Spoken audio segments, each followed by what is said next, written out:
지난 주일은 날씨가 좋았습니다. 오늘은 구름이 꼈지만 그래서 정말 이 한국 가을 같다 하는 생각을 했습니다. 그래서 저희가 좀 열심히 사진을 찍으러 드론 가지고 다니는데 지난 한 주 동안 아주 열심히 매일마다 가서 사진을 부지런히 찍었습니다. 정말 아름답다 하는 생각을 했습니다. 오늘은 우리 캐나다 추수감사주일입니다. 그래서 저희가 추수감사절에 다른 본문을 택할까 생각하다가 오늘 보니까 이 말씀 자체가 감사절하고 좀 관련이 있겠다 싶어서 그냥 그 말씀을 그대로 그냥 공부를 계속하면 좋겠다 생각을 했습니다. 우리가 동서고금을 막론하고 모든 나라에 혹은 모든 민족 혹은 부족에 감사절기라는 게 있습니다. 제가 좀 이렇게 찾아보니까 우리나라에도 보면은 지금만이 아니라 과거에도 감사절기가 있었더라고요. 이스라엘 백성들에게는 초막절 혹은 수장절이라고도 하는데 이게 추수감사절입니다. 이 자체가. 우리나라 고대에도 올라가게 되면 고구려 시대는 보면 동맹, 부여에는 뭐 영고 이러면 아마 옛날에 중고등학교 지나면서 배운 기억이 날 겁니다. 동해에서는 무천, 신라에서는 가배. 우리 한국에서는 전통적으로 추석인데 미국 선교사들이 주로 들어오는 바람에 한국에서는 추수감사절을 미국하고 비슷하게 지켜서 꽤 그 역사가 오래됐어요. 제가 보니까 우리나라에서 미국식 비슷하게 추수감사절을 지키기 시작한 것이 1904년이더라고요. 굉장히 오래됐습니다. 그래서 미국에서는 넷째 목요일에 추수감사절을 지키고요. 캐나다는 10월 둘째 월요일입니다. 공식적으로는 내일이 추수감사절인데 그 추수감사절 전주 주일을 우리가 추수감사주일로 교회에서는 지키고 있습니다. 그래서 우리가 캐나다 추수감사절은 미국이나 혹은 한국과 조금 다른 면이 있어서 제가 조금 소개를 하고 오늘 말씀을 좀 살펴봤으면 좋겠습니다. 캐나다 추수감사절의 정확한 유래에 대해서는 뭐 사람들마다 의견이 좀 다르고 그런데요. 가장 그 남아있는 기록으로서 하나님 앞에 감사의 그 예배를 드린 기록은 굉장히 오래됐습니다. 1578년 미국의 그 소위 그 필그림 파더스들이 가서 처음으로 추수감사절 지킨 그 유명한 사건 아시죠? 그게 1621년입니다. 그 사실 캐나다는 그보다도 몇십 년 더 빨라요. 그런데 흥미롭게도 캐나다에서는 그 추수감사절을 지킨 것이 많은 곡식을 추수해서 그게 감사해서 드린 추수감사절이 아니고요. 여러분 위에 저 지도를 보시면은 저분이 이름이 그 프로비시라는 분인데 영국의 항해사요, 영국의 탐험가입니다. 저 사람이 지금 캐나다 지도 보이시는데 캐나다가 있고 캐나다 북쪽은 아시겠지만 북극해입니다. 그래서 대서양이 굉장히 그 파도가 심합니다. 제가 항해에서 건너보진 않았지만 문헌에서 제가 읽어본 적이 있습니다. 굉장히 거친데 요즘처럼 큰 배도 아니고 대단한 장비를 갖춘 배도 아닌데 저 험한 대서양을 건너와서 베핀 섬이라고 하는데 도착을 하게 돼요. 사실 거기까지 온 것만 해도 그 빙산이 계속해서 떠내려오고 또 파도도 심하고 아주 기후도 나쁘고 한데 거기까지 대서양을 건너서 영국에서 거기까지 온 것만도 너무 감사해서 저 캐나다 북쪽에 있는 베핀 섬이라고 하는데 도착을 해서 우리들의 생명을 구원해 주신 하나님께 감사해서 당시에 그 배에 함께 타고 있었던 배의 채플린이었던 로버트 월풀이라는 그 목사님의 집내로 감사 예배를 드려요. 그게 가장 오래 남아있는 캐나다의 일종의 그 감사 예배입니다. 그래서 조금 추수를 많이 해서 하나님 앞에 감사 예배를 드린 미국하고 조금 성격이 틀립니다. 그리고 물론 그것이 지금까지 그대로 이어져 온 것도 아니고요. 사실 현대적인 추수감사절이 공식적으로 나라에서 정해서 발표한 것은 굉장히 최근의 일입니다. 미국도 사실은 1621년에 처음으로 필그림 파더스들이 예배를 드렸다고 하지만 사실은 오늘날과 같이 전국적인 어떤 국경일로 혹은 공휴일로 정해가지고 전국적으로 지키게 된 것은 독립전쟁 이후입니다. 불과 한 200년 채 안 되는 그런 역사를 가지고 있습니다. 캐나다는 제가 보니까 공식적으로 이 1957년 1월 달에 추수감사절을 공식적으로 선포를 했어요. 그리고 이날을 갖다가 전국에 다 모든 그 관공서나 이런 소위 스태츄트리 그 할리데이로 이렇게 선포한 것은 1957년입니다. 불과 한 60년 뭐 정도밖에 안 되고요. 그나마 프린스 에드워드 아일랜드 PEI라든지 뉴펀랜드, 레브라도, 뉴브룬스윅, 노바스코시아 동부 쪽에 있는 작은 주들입니다. 뉴펀랜드는 좀 큽니다만 사람은 몇 사람 안 사니까 이런 데는 자기들 원래 내려오던 추수감사절이 있어가지고 또 이날 지키지도 않아요. 그 나머지 이제 큰 주들 퀘벡이라든지 온타리오 그 나머지 이쪽에 프레이리에 있는 주들은 이날을 추수감사절로 지키게 되었습니다. 저는 이 나라가 이 선포를 공식적으로 했는데 나라의 전체 공휴일로 법적 공휴일을 지정을 했는데 몇몇 조그만 주에서는 자기들 마음대로 지키는 거 보고 역시 그 캐나다답다 하는 생각을 했습니다. 오늘 이 캐나다의 그 추수감사절을 생각해 보면서 저는 오늘 본문에서 사망의 권세를 이기시고 나사로를 살리신 이 예수님의 기적, 이것은 어떤 의미에서 생명을 지켜주신 데 대해서 감사를 했던 최초의 캐나다의 그 탐험가들의 정신하고 조금 더 맞닿아 있지 않을까 하는 생각을 했습니다. 어쨌든 감사절의 유래가 어쨌든 간에 풍성한 수확을 주신 하나님에 대한 감사의 마음은 모든 민족에게 공통적이다. 이런 우리가 배경을 좀 말씀을 드리고 오늘 본문을 좀 살펴보는 것이 좋을 것 같습니다. 오늘 33절에서 37절에 보면은 우리를 하나님께서 이 사망의 권세를 깨뜨리는 놀라운 그 구원의 역사의 가장 중요한 그림자로 우리에게 보여주셨던 나사로의 부활 사건, 이것이 사실은 더 극적으로 대비가 되려면 죽음이 얼마나 비참한 것인가 하는 것을 먼저 살펴보는 것이 필요합니다.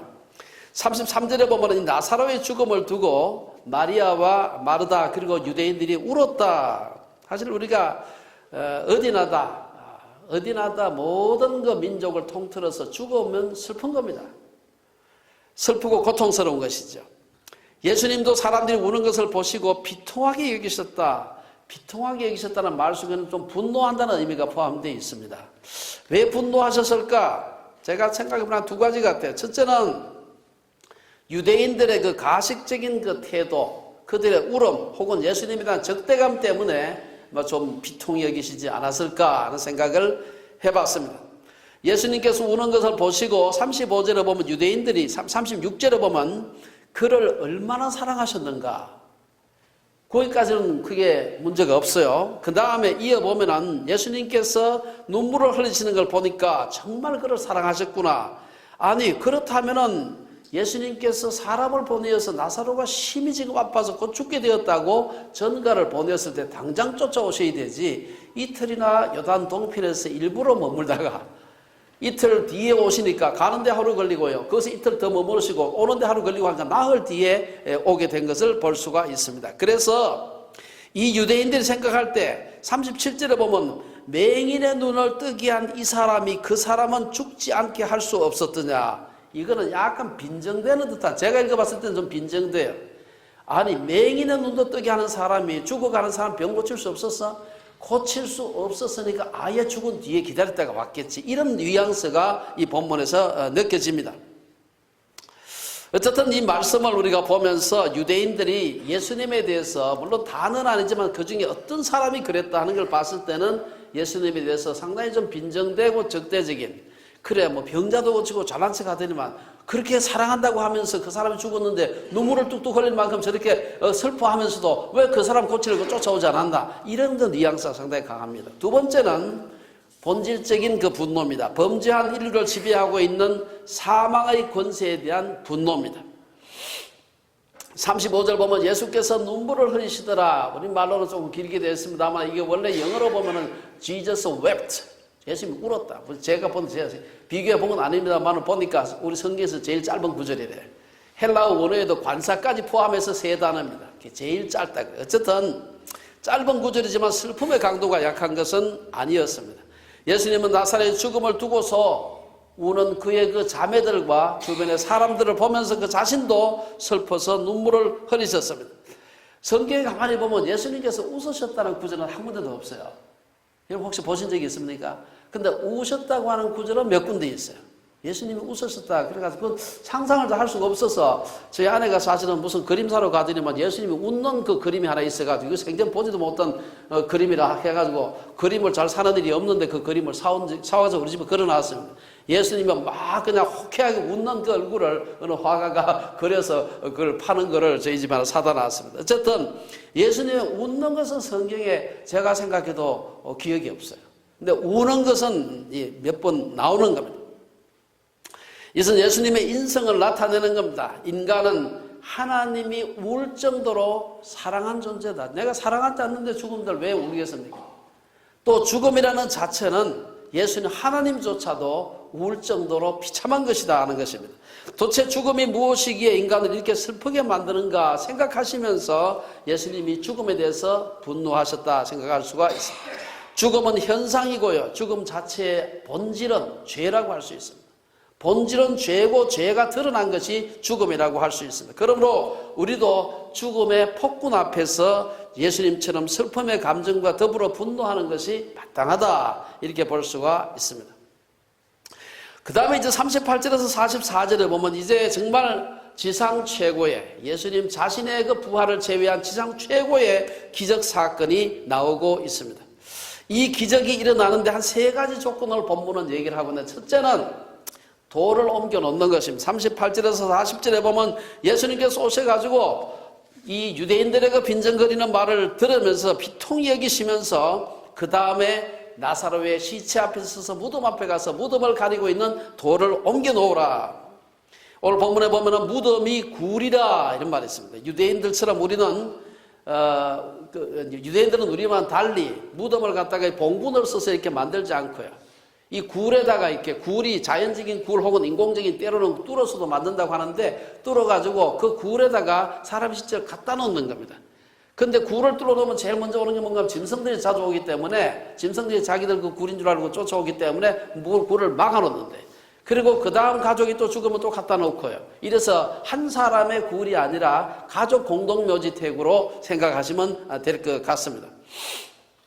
어쨌든 이렇게 해서 그 굴 앞에 서서 예수님께서 먼저 하신 말씀은 39절에 보면은 돌을 옮겨 놓으라. 이 기적, 나사로가 살아나는 기적을 위해서는 먼저 굴 앞에 있는 돌을 옮겨 놓는 것이 필요하다는 것이죠.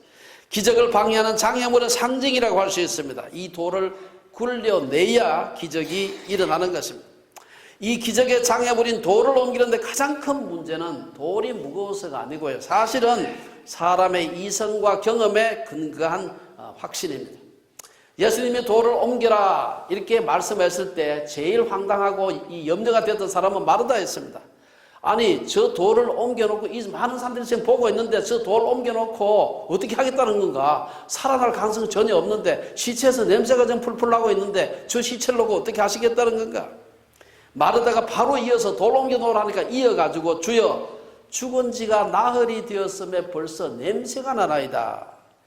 이 말은 이제는 우리가 앞에서 22절 24절에 보면 마르다가 내가 아나이다. 마지막 때는 살아날 줄 아나이다. 뭐 이런 등등 아나이다 하는 말을 하고 연결이 됩니다. 여기서 마르다가 아나이다 한 것과 내가 믿습니다 하는 말은 다르다는 걸 지난 시간에 제가 말씀을 드렸습니다. 여기서 안다고 하는 말은 이거는 지적으로 이해한다, 안다 이런 말입니다.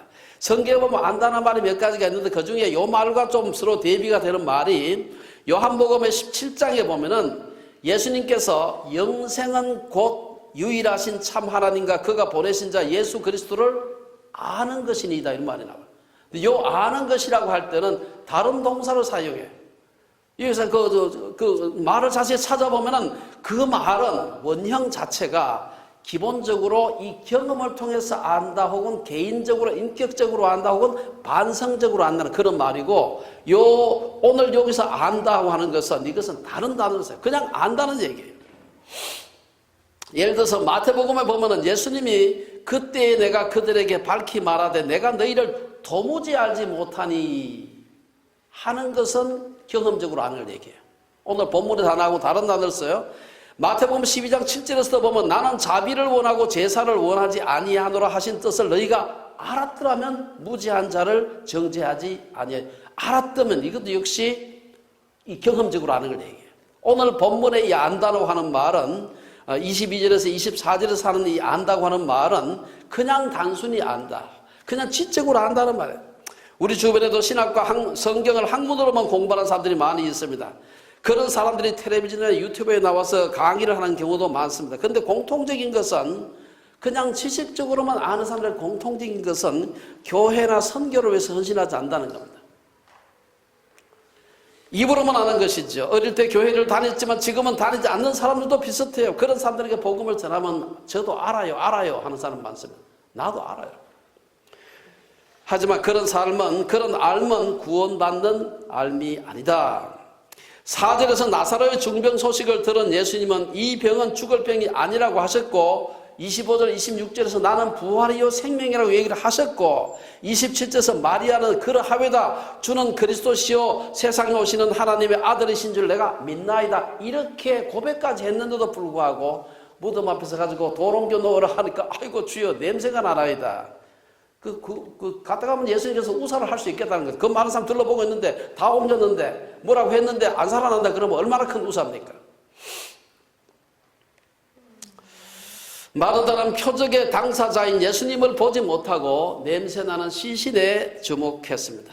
막상 장사한 지 사흘이 지나 시신이 썩는 냄새가 나는 무덤 앞에 서니 마르다의 마음속 깊은 곳에 또아리를 틀고 있었던 이 불신앙의 구렁이가 깨어난 것입니다. 예수님이 무덤 문에 돌을 옮겨나라고 했을 때 바로 그런 의미에서 마르다가 가장 당황했을 것이다 라고 생각할 수가 있습니다.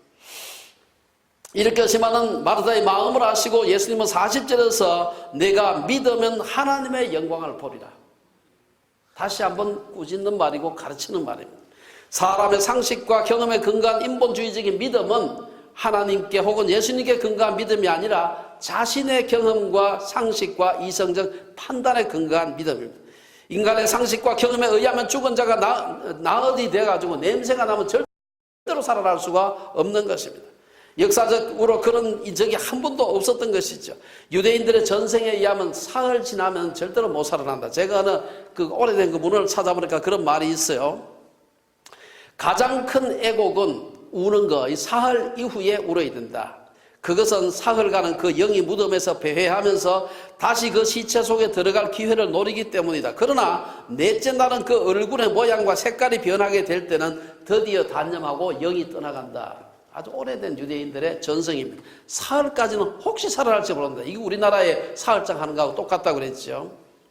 하지만 진정한 믿음은 바랄 수 없는 중에 믿는 것입니다. 그리고 성경에서 그런 걸 볼 수가 있습니다. 창세기 15장 5절에 보면 아브라함에게 하늘의 뭇별처럼 자손들이 번성할 것이다. 믿을 수가 없죠. 아이가 하나도 없는데. 히브리서 11장 1절에 보면 믿음은 바라는 것들의 실상이라. 파스칼은 그 방세에서 신앙이란 이성을 십자가에 못 박는 것이다. 이거 우리 조심해서 물론 받아야 됩니다만은 신앙은 이성을 십자가에 못 박는 것이다. 보면 믿겠다고 하는 것은 믿음이 아닙니다. 믿으면 본다고 하는 것이 성경이 말하는 믿음입니다. 우리가 잘 아는 히포의 어거스틴은 믿으면 이해할 수 있다. 내가 먼저 믿어라. 그러면 이해할 수 있다. 그 비슷한 말을 그 캔터베리의 안셀럼은 조금 다르게 같은 말입니다만 나는 이해하기 위해서 믿는다. 믿음의 뭔지를 보여주는 아주 중요한 말입니다. 우리 성경 공부 중에서 제가 인도하는 우리 변정 성경 공부죠. Does God exist? 하나님이 존재하는가? 거기 보면 여러 가지 하나님이 계시다는 증거를, 과학적인 증거 혹은 여러 가지 논리적인 증거를 얘기를 하고 있습니다. 저는 그런 사람들의 마음 속에 안 믿고 싶어 하는 사람들 마음 속에 있는 그 무덤을 가리고 있는 듯한 의심의 돌이 뭘까 하는 생각을 해보는 겁니다. 이런 성경 공부가 그 돌을 옮기는 데 도움을 주는 것이죠. 그러나 돌을 옮겨놓는 걸로 끝나면 안 되죠. 그 다음에 역사가 일어나는 것을 보아야 되는 것입니다. 오늘 얼마나 많은 사람들이 마음의 문을 돌로 막아놓고 하나님의 말씀을 들을 생각을 하지 않는지 모릅니다. 기적이 일어나려면 첫째, 인간의 경험과 상식을 뛰어넘는 절대 일어날 수 없는 그런 일을 일어날 수 있다고 믿어야 되는 것입니다. 인본주의적 신념의 돌을 굴러내는 것이 필요하다. 우리의 지성을 자연과 초자연 모두에 대해서 열어놓는 것이 필요합니다. 자연에 대해서만 열어놓으면 자연주의자가 되고요. 초자연에 대해서만 열어놓게 되면 초자연주의자 내지 신비주의자가 됩니다. 그래서 하나님은 자연과 초자연 모두의 주인 되시는 분임을 우리가 믿는 것이 필요합니다. 그래서 우리가 하나님을 자연이든 초자연이든 우리의 생각 속에 하나님을 지향시키는 것은 바람직하지가 바른 태도가 아니다. 자, 첫 번째는 돌을 옮기는 게 필요해요. 우리 마음속에 있는 의심의 돌, 인본주의의 돌, 이 불신앙의 돌을 먼저 치우는 것이 필요하고, 두 번째는 예수님이 명령해야 돼요. 41절에서 43절에 보면 그 말씀이 나옵니다. 예수님께서 눈을 들어 우러러 보시고 하나님께 기도해서, 이 우러러 본다는 말을 제가 다시 한번 생각해 봤어요. 마리아는 시체 보고 있는데 예수님은 하늘을 우러러 보시고 기도하셨다. 그리고 아버지여 내 말을 들으신 것을 감사하나이다. 청원이 아니고 감사의 기도를 예수님께서 드렸습니다. 기적을 위한 기도의 첫 번째 요소는 바로 감사였고요. 41절에 보면은 아버지여 내 말을 들으신 것을 감사하나이다. 42절에서 항상 내 말을 들으시는 줄 내가 알았나이다. 그리고 이 기적을 일으키는 목적을 예수님께서 말씀하십니다. 이 말씀 하옵는 것은 둘러선 무리를 위함이니 곧 아버지께서 나를 보내신 것을 그들로 믿게 하려 함이니이다. 이것은 우리가 요한복음 20장 저 끝에 가면은 요한복음 기록한 목적을 제가 여러 차례 반복을 해서 20장 31절에 보면은 오직 이것을 기록하면 너희로 예수께서 하나님의 아들 그리스도이심을 믿게 하려 하며 또 너희로 믿고 그 이름을 힘입어 생명을 얻게 하려 함이랴. 이 말씀, 이 큰 목적을 위해서 계속해서 지금 이 사도 요한이 이 저수를 진행하고 있는 걸 볼 수가 있습니다. 기도를 하신 후에 43절에서 예수님은 자는 자를 깨우시려는 듯 큰 소리로 말씀하셨습니다. 나사로야 나오너라. 저는 이 말씀을 수없이 이 말씀을 준비하면서 읽으면서 이 지구상에 사람이 이 공기를 진동시켜서 낸 소리 중에 이것보다 더 큰 위험 있는 혹은 능력 있는 놀라운 그런 말씀이 또 있었을까? 나사로야 나오너라. 이 음성의 말로 장차 예수께서 재림하실 때에 모든 죽은 성도들의 이름을 하나하나 불러서 부활시킬 그 음성입니다. 저는 이 인류 역사에서 이보다 더 큰 명령은 없다는 생각을 해봤습니다. 사실 예수님께서 기적을 행하시면서 큰 소리로 말씀하셨다는 것은 여기가 거의 처음입니다. 예수님께서 큰 소리를 했다는 말이 제가 신약 성경에 그거 가지고 한참 찾아보니까 딱 두 군데 나오면, 하나는 예수님께서 마지막 십자가에서 세상 떠나실 때 내 영혼을 아버지께 의탁하니 하나이다. 그때 큰 소리로 하셨다는 말이 나오고, 그 다음에 나머지는 큰 소리란 말이 없어요.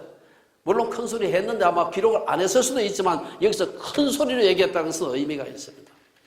예수님께서 얼마나 많은 기적을 행하셨습니까? 많은 기적을 해요. 제 생각에는 아마 예수님께서 큰 소리로 소리 질러가지고 기적을 행하셨다고 한다면 제일 먼저 생각나는 것이 풍랑이는 바다에서 바다 잔잔케 하실지 제일 큰 소리를 안 했겠나 싶은데, 적어도 그 큰 소리를 했다는 말은 없어요. 막 물이 요동치고 바람이 불고 난리 치는데 큰 소리로 해야 되지 않겠나 싶은데, 거기는 바람아 잔잔하라. 그러니까 그냥 잔잔해진 겁니다. 근데 오늘 여기서는 사람들이 시끄러워서 큰 소리를 한 게 아닙니다. 사람들이 예수님이 지금 무덤 앞에 서서 돌은 굴러놨어요. 제 생각에는 아마 쥐 죽은 듯이 조용하게 보고 있었을 것 같아요. 조용하게, 정말 무슨 일이 일어날까 조용하게 집중을 하고 있는 겁니다. 예수님께서 나사로가 못 알아들을까 봐 큰 소리를 한 게 아닙니다. 이 사람들, 보고 있는 사람들 막 집중해서 보는 사람들로 하여금 믿게 하려고 나사로야 나오너라, 큰 소리로 나사로야 나오너라 큰 소리를 했던 것입니다. 어떤 사람은 그때 예수님께서 나사로야 나오너라 안 그러고 죽은 자야 나오너라 해서 온 세상 사람 다 일어났을 뻔했다, 이렇게 농담하는 사람도 있습니다. 어쨌든 예수님께서 나사로야 나오너라, 이 말씀이 결국은 나사로를 일어서게 만들었습니다. 예수님께서 온 큰 소리로 말씀하신 것, 큰 소리로 말씀하신 것은 예수님께서 그걸 통해서 모든 사람들에게 다 들을 수, 나사로가 듣는 게 아니라 나사로는 속삭이도 들을 겁니다. 그러나 나사로가 들어서 일어나는 게 아니기 때문에 하나님께서 능력으로 일으키시는 거기 때문에 나사로가 듣고 못 듣고 두 번째는 그건 문제가 없고, 죽은 사람은 못 듣죠. 중요한 것은 그 소리를 주변에 둘러서서 그 빈정거리는 사람, 두려움에 있는 사람, 슬퍼하는 사람, 이 모든 사람들이 다 들을 수 있도록 나사로야 나오느라. 세 번째, 오늘 기적을 위한 세 번째 조건은 죽은 자의 수족을 풀어주는 것입니다. 예수님이 큰 소리로 말씀하시든 작은 소리로 말씀하시든 중요한 것은 그 말씀대로 나사로가 살아나왔다는 겁니다. 오늘 본문은 예수님이 그렇게 말씀하시자 죽은 자가 수족을 배로 동인 채로 나오는데 그 얼굴은 수건에 쌓여 있었다. 수족을 배로 동인 채로 얼굴은 수건에 쌓인 채로 나오는 이 나사로를 사람들이 풀어놓아 다니게 하라 하는 것으로 오늘 이 기적은 완성이 되는 것입니다. 유대인들도 한국인들처럼 죽은 사람들 염할 때에는 이 천으로, 이 하얀 천으로 쌉니다. 저도 싸는 걸 저희 아버지 세상 떠나실 때 보고 봤는데 사람을 시절 다 싸요. 그래서 제 생각에 이제 이상하다 생각해서 돌돌 싸면은 사람이 일어나지도 못하고 걷지도 못하는 어떻게 했을까 해서 생각해보면 혹시 하나님께서 미셸린 타이어처럼 그때 그 타이어 광고 아시죠? 저 광고 아세요? 그래가지고 양쪽 다리를 둘 다 따로따로 싸셨을까? 뭐 그런 생각도 제가 좀 해봤습니다. 둘 다 한꺼번에 쌌으면 절대로 못 나오고 아마 그러면 풍청풍청 뛰어나와야 되는데 어떻게 나왔을까? 제가 한참 생각을 좀 해봤습니다. 어쨌든 오늘 본문에서 죽은 지 나흘이 되어 썩는 냄새가 나는 나사로의 시신을 살리신 이 놀라운 기적과 관련해서 이 기적에 있어서 중요한 사건이 뭡니까? 돌을 굴려라. 그리고 예수님께서 말씀하시고 그 다음 다시 사람들이 그 묶인 이 손과 발을 다 풀어놔야 되는 것입니다. 여기서 말씀을 통해서 그를 일으키는 것은 예수님이지만 사람이 해야 할 일을 보여주는 것입니다. 죽음은 우리가 저항하고 분노해야 될 대상입니다. 그러나 인간은 저항하고 분노해도 소용이 없어요. 죽음을 이길 수 없기 때문입니다. 병에 걸리면 낫기 위해서 많은 노력을 합니다. 그러나 병이 낫기도 하지만 때로는 낫지 못하고 죽기도 합니다. 아무리 치료를 해서 병이 낫는다 한들 한 가지 분명한 것은 병 나아도 결국은 또 죽습니다. 모두가 몇십 년 뒤에 죽는다는 것입니다. 성탄절이나 추수감사절 몇십 번 지나고 나면 우리 모두가 다 죽어야 됩니다. 저는 지금도 죽음에 대한 두려움이 있습니다만 어릴 때는 죽는 게 너무너무 무서웠습니다. 어릴 때 밤에 누워서 잠들 때 혼자 있을 때 늘 죽음을 생각하면서 두려움에 떨었습니다. 그래서 밤에 잠잘 때 이렇게 자다가 내일 아침 못 일어나면 어떻게 하지 하는 염려를 굉장히 많이 했습니다. 그런데 낮이 돼가지고 사람들 쫓아다니는 사람들 보면 그런 생각 하나도 없이 막 쫓아다니는 것 같아. 저 사람들 밤 되면 역시 죽음이 두렵겠지 하는 생각을 제 혼자 한 적이 많이 있습니다. 고등학교, 대학교를 다니면서도 그러했습니다. 요하세례를 받고 자란 사람으로서 예수님이 나의 죄를 위해서 죽으셨고 그분이 부활하셨고 나도 그분처럼 부활할 거라고 하는 얘기를 귀가 아프도록 들었음에도 불구하고 내가 죽는다고 하는 것은 두려운 일이었습니다. 때로는 차라리 죽어서 내 존재가 소멸한다는 것이 너무 두려워서 차라리 지옥에 가서라도 영원히 힘들게 사는 게 낫날까 생각해 본 적이 있습니다. 그래서 제가 정말 오랫동안 이해할 수 없는, 지금도 이해할 수 없는 게 하나 있는, 그게 뭔가 불교를 잘 이해를 못합니다. 왜냐? 여러분 아시겠지만 불교에서는 윤회라는 게 있어요. 사람이 태어나고 또 태어나고 또 태어나고 전생의 업에 의해 가지고 그 다음 생에 태어나는 그 모습이 결정이 됩니다. 육도해가 6가지 종류로 태어나요. 나쁜 짓 많이 하게 되면요, 이 세상에서 사람으로 태어나더라도 다음에 짐승으로 태어날 수 있습니다. 중요한 것은 정말로 도를 많이 닦아가지고 득도를 해서 이 환생, 윤회에서 벗어나서 열반으로 들어가는 것이 목적이에요. 저는 생각할 때 어떻게 그럴까? 어떻게 이 세상에 다시 태어나는 것이 인생의 궁극적인 목적이 될 수 있을까? 지금도 제가 이해가 되지 않습니다. 우리말에 있는 대로 결국 개똥밭에 굴러도 이성이 낫지 않을까 하는 생각을 해보는 겁니다. 저도 이제 인생의 끝이 보이는 나이가 되면서 죽음은 막연한 언젠가의 일이 아니게 되었습니다. 저희 아버지는 64세에 어머니는 84세에 세상을 떠나셨습니다. 물론 지금은 그때에 비해서 그 평균 수명이 좀 길어졌습니다. 우리 한국인 같은 경우에 남자는 79세, 여자는 한 85세 살아서 전 세계적으로 WHO에서 내놓은 그 순위를 보니까 한국이 한 200개 국가 중에서 11등 하다, 11번째. 캐나다는 12등 하고 있습니다. 놀랍게도 미국은 40등 하고 있더라고요. 북한은 저 밑에 100몇십 등 하고 있습니다. 어쨌든 우리가 평균 수명을 살고 간다고 생각하고 인생을 설계하는 것이 지혜로운 일입니다. 영원히 살 것처럼 생각하는 것은 지혜로운 태도가 아니다. 사람이 100세 시대라고 하니까 자기도 100세 살 줄로 착각하는 분들이 굉장히 많습니다. 그렇지 않습니다. 100세 못 살 수도 있고 아주 평균 수명보다 못 살 수도 있고 더 살 수도 있는 것인데 더 살면 감사한 일이죠. 그러나 계획 세울 때는 평균 수명 상으로 간다고 보면 되는 것입니다. 저도 한평생 이제 지난 몇십 년 동안 학자로 살다 보니까 집에 얼마나 책이 많은지 몰라요. 저는 창조론 공부한다고 얼마나 많은 화석을 모아놓은지 모릅니다. 이거 다 줘야 되겠다고 생각을 하고 있습니다. 이제 다 주고 흩어야 돼요. 여러분 지금 우리 학교 가면은 자주 그게 보면 은퇴하시는 그 교수님들 책 다 내놓잖아요. 굉장히 좋은 책 많습니다. 지금도 제가 잔뜩 쌓아놨는데 그 제가 하려고 한 게 아니고 아프리카 보내려고 지금 제가 잔뜩 지금 모아놨습니다. 다 주고 가는 것이죠.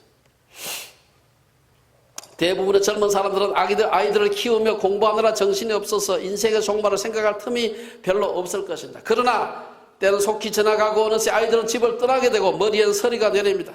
이어령 교수 말대로 젊은이는 늙고 늙으면 죽습니다.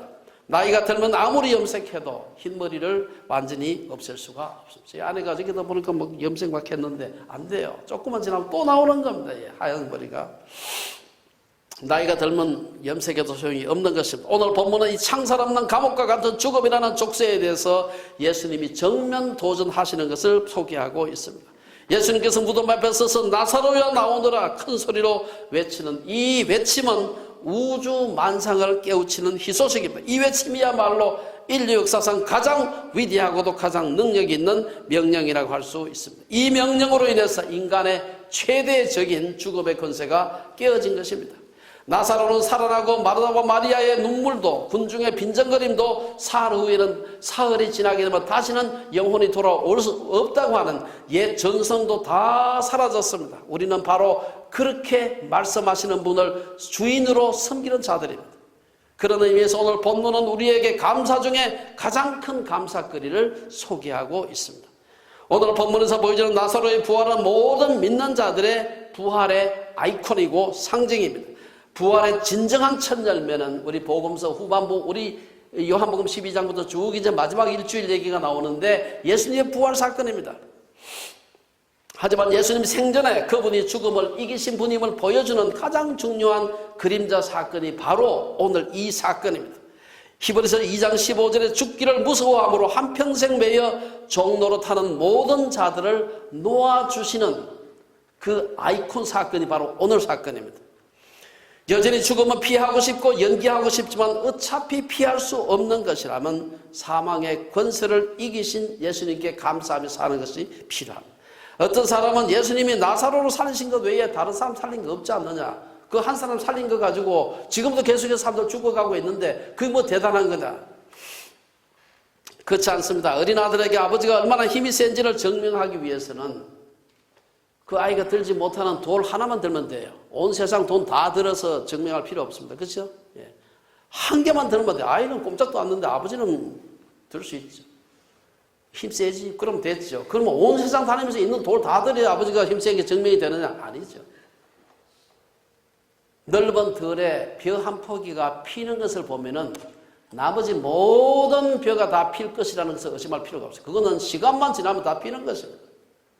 예수님께서 사망의 권세를 이기신 것은 한 번이면 좋게, 그리고 때가 되면 우리 모든 사람들이 부활에 동참하게 될 것입니다. 오늘 캐나다 추수감사주의를 맞아서 개인과 우리 가정에 주신 축복을 헤아려 보는 것이 필요합니다. 캐나다 추수감사절의 유래가 추수에 대한 감사와 더불어서 생명을 지켜주신 데 대한 감사가 함께 포함되어 있습니다. 이런 것을 기억하면서 우리 국가와 교회에 주신 축복을 생각해 보는 것이 필요합니다. 우리에게 주신 많은 축복들 중에서도 예수님께서 죽은 나사로를 살리신 사건을 통해서 우리에게 사망의 권세를 깨뜨리시고 부활의 소망을 주신 것은 우리 인생의 최고의 축복입니다. 저는 그래서 사도 바울이 부활의 소망을 고백했던 고린도전서 15장의 말씀을 다 같이 한번 세 번역으로 같이 한번 읽어봤으면 좋겠습니다. 고린도전서 15장 51절에서 57절까지 조금 길지만 제가 이 말씀을 읽으면 읽을수록 마음에 아주 뜨거움이 얼마나 참 다시 새롭게 살아나는지 몰라요. 그래서 한번 그 세 번역으로 한번 읽어보겠습니다. 한번 같이 한번 읽어보겠습니다. 보이는지 모르겠습니다. 자, 보십시오. 내가 여러분에게 비밀을 하나 말씀드리겠습니다. 우리가 다 잠들 것이 아니라 다 변화할 터인데 마지막 나팔이 울릴 때에 눈 깜짝할 사이에 확연히 그렇게 될 것입니다. 나팔 소리가 나면 죽은 사람은 썩어 없어지지 않을 몸으로 살아나고 우리는 변화할 것입니다. 썩을 몸이 썩지 않을 것을 입어야 하고 죽을 몸이 죽지 않을 것을 입어야 합니다. 썩을 이 몸이 썩지 않을 것을 입고 죽을 이 몸이 죽지 않을 것을 입을 그때에 이렇게 기록한 성경 말씀이 이루어질 것입니다. 죽음을 삼키고서 승리를 얻었다. 죽음아, 너의 승리가 어디에 있느냐? 죽음아, 너의 독침이 어디에 있느냐? 죽음의 독침은 죄요, 죄의 권세는 율법입니다. 그러나 우리 주 예수 그리스도를 통하여 우리에게 승리를 주시는 하나님께 우리는 감사를 드립니다.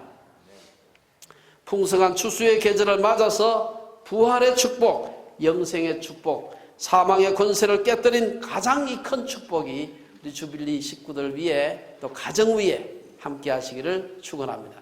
기도하겠습니다.